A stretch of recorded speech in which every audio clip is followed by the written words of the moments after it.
So I'm just going to bring this over here to tidy it up a bit. Alt and click to drop that elbow thingy in.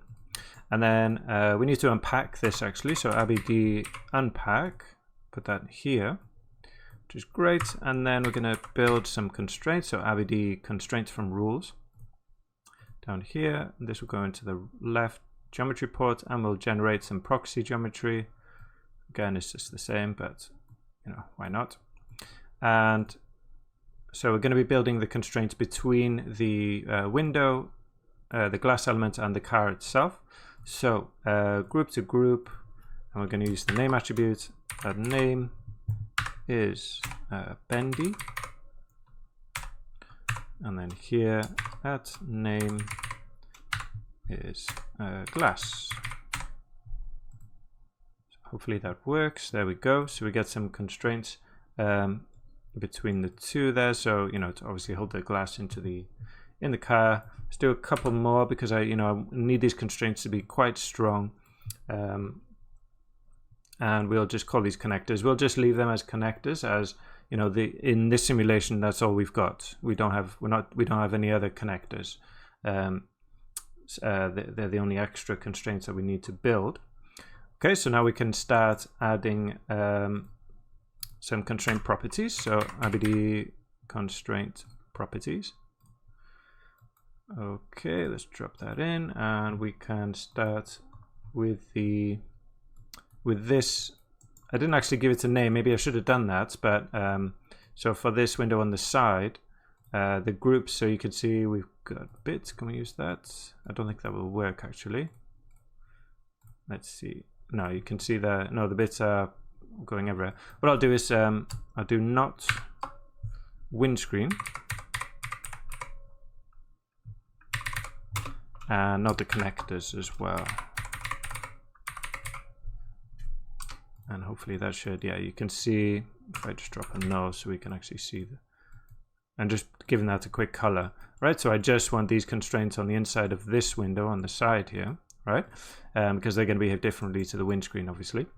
So they're going to be a glue and they're going to be really weak, just 3, with again a lot of iterations, so that you know the impact around the edges, so that the car is going to be moving the glass. You know, those impacts kind of stretch into the middle, and especially because we've got so many tiny pieces as well. Okay, so that's good for them. Let's do the windscreen. So another abd constraints from rules. There we go. Okay, what was it? Click, shift click, shift click, click. And that's done something weird. This needs to go in there. There we go. And that needs to be empty. Oh no, that's the wrong node. That's why. abd constraint properties. There we go. I'll just do it like that. And so the windscreen, let's turn on the windscreen. Let's give it a color, fancy color, yellow. And there we go, we can see it there. So these again are going to be glue constraints. At the beginning, I'm going to make them super weak, 0.5. Okay, basically want all of them to break. Well, more or less all of them. Propagation iterations, I'm going to push this up to 50. So beyond, you know, the max here is 10. I'm going to push it up pretty high. And then we're going to switch constraints to soft. As I said, you know, a windscreen normally has a layer of plastic, two layers of glass with a layer of plastic, something like that. I think it's laminated. So when the glass breaks, it doesn't, you know, shatter and spray into the faces of the passengers on the inside and the driver.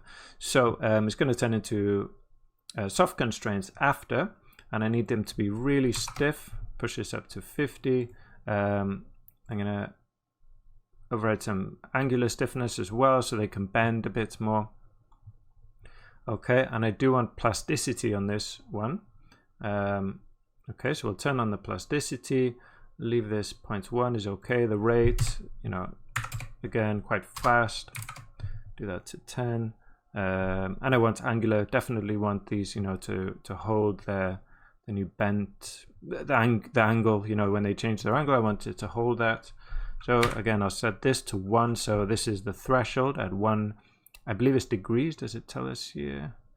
In degrees, yeah. So at, you know, when it turns 1 degree, so that's, you know, not a lot, it will start to apply plasticity. And I'll do both of these to 10 as well. Oops. Let's do that. I think it's set to -1 by default. And this to 10. Cool. So that's all good for those. What else? So we need to do the actual connectors holding the glass into the car, right? So another RBD constraints from rules, constraint properties, connect that up. Okay, and this will be the connectors. So find those, give it a nifty color, and these will be just soft from the get-go. Yeah, I found with you know, attaching RBD objects to deforming static objects with just a glue constraint, they seem to just stretch and don't really behave correctly. But with a soft constraint, they follow along as long as I, you know, push up the stiffness a lot, which I will do here. So give it a very high stiffness and a strong angular stiffness as well. And I'm going to also add plasticity onto this. Kind of helps to hold it in place as well. Okay, push those up. Basically the same as the other values that I did for the windscreen. Okay, could play around with these values a bit more if you like, but you know, I found I just wanted to, you know, bend when the body bends it and then just hold its shape. I don't want it to flex much more after that. Okay, cool. So one thing we do need to do, so the windscreen constraints, so these, because they're going to be soft constraints after, I want to convert them. There we go. I think it's this. Yeah, RBD convert constraints. I want the windscreen constraints to become what are they called? Surface points, right? So let's find the group first.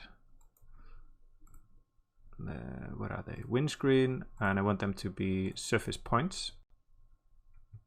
Okay, just like we did with the metal. And because it's we're using soft constraints with them, it should work a bit better. So you know, that's going a bit slow now. It's a lot for the viewport to show. Okay, so that's our constraints done. We can visualize them here. Okay, so you can see there.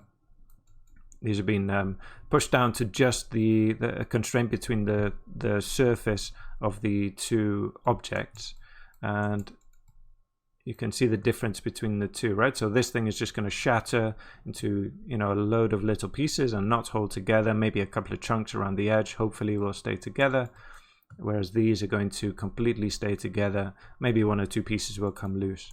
So that's perfect.